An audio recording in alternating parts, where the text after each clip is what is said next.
Class first year chapter number 2 vector and equilibrium का numerical example 2.10 है हमारे पास। इस न्यूमेरिकल को हम लोग सबसे पहले बुक में पढ़ते हैं।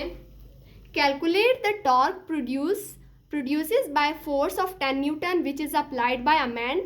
यानी टॉर्क हम लोगों ने कैलकुलेट करना है। फोर्स जो 10 न्यूटन प्रोड्यूस होती है जो कि मैन लगाता है downward at 60 degree on a crossing level, जो कि नीचे से क्रॉसिंग लेवल पर 60 डिग्री के ऑफ लेंथ 5 मीटर। यानी हम लोगों ने टॉर्क कैलकुलेट करना है। फोर्स हमें 10 न्यूटन दिया गया है, 60 डिग्री हमें जो है ना एंगल दिया गया है और लेंथ 5 मीटर दिया गया है। तो सबसे पहले हम लोग डेटा लिखते हैं। डेटा में हमारे पास फोर्स जो कि 10 न्यूटन था, एंगल 60 डिग्री, लेंथ 5 मीटर था और टॉर्क हम लोगों ने फाइंड आउट करना है। आप लोगों ने चैप्टर में पढ़ा होगा टॉर्क का टॉपिक। टॉर्क का जो फार्मूला है वो है torque is equal to momentum R F sine theta. ये फार्मूला आप लोगों को खुद याद होना चाहिए। टॉर्क हम लोग फाइंड आउट कर रहे हैं तो हम लोग टॉर्क को इसी साइड पे लिखेंगे। मोमेंटम आर जिसको हम लोग लेंथ कह रहे थे वो हमें 5 मीटर दिया गया था। हम लोगों ने यहाँ पे इस स्मॉल आर की जगह हम लोगों ने 5 को पुट कर दिया।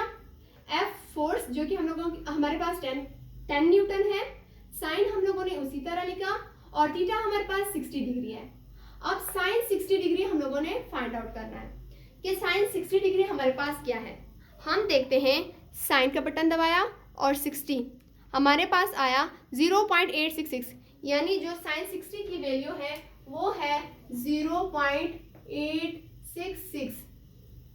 अब सबसे पहले हमारे पास ये 5 को हम लोग 10 के साथ मल्टीप्लाई करते हैं। 5 10 are 50 और साइन 60 हम लोगों ने निकाला जो कि 0.866 है। अब इन दोनों को हम लोग आपस में मल्टीप्लाई करते हैं तो हमारे पास टॉर्क आ जाएगा।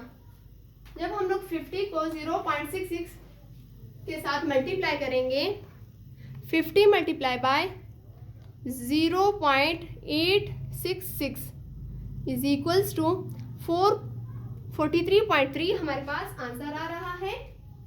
43.3 जो टॉर्क है उसका जो यूनिट है ऐसा यूनिट वो न्यूटन मीटर है। इस तरह हमारा जो टॉर्क है वो फाइंड आउट हो गया, कैलकुलेट हो गया और जो हमारा एग्जाम्पल 2.10 है वो भी कंप्लीट हो गया। होप सो कि आप लोगों को समझ आ गया होगा।